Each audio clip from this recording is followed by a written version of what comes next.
منو تتوقع من اللاعبين العراقيين الموجودين حاليا يبرز ببطولة كأس العالم؟ ما فيني بصراحة أقول لك هذا الكلام، ولكن أنا بشوف ميمي هو من اللاعبين يلي يستحق الإشادة بما يقدمه، خاصة بعد عودته من إصابة قاسية. لاعب دائما يعني عم بيقدم مستويات عالية، فأنا بتصور ميمي بهي البطولة يكون على الموعد. سؤال: لو كان ميمي لاعب غير عراقي، شنو أقرب جنسية تكون له؟ يعني ستايله يشبه هذا. هلا انا ما رح أقول لك هيك، ولكن رح احكي بشق مختلف، رح احكي بشق العقليه الاحترافيه.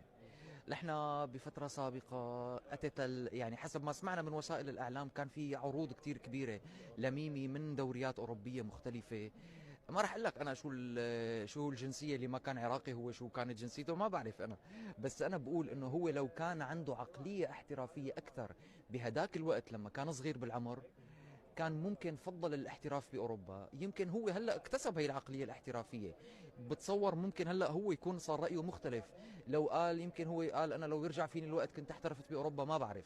بس انا بتمنى انه هو بهداك الوقت كان عنده العقليه الاحترافيه واخذ قرار الاحتراف باوروبا، لانه هو يعني قبل ما يحترف بنادي بورتيمونينسي اتصور البرتغالي، لو احترف قبل احد العروض اللي اجته، انا بتصور ميمي كان هو هلا من اهم اللاعبين بقاره اسيا بلا شك.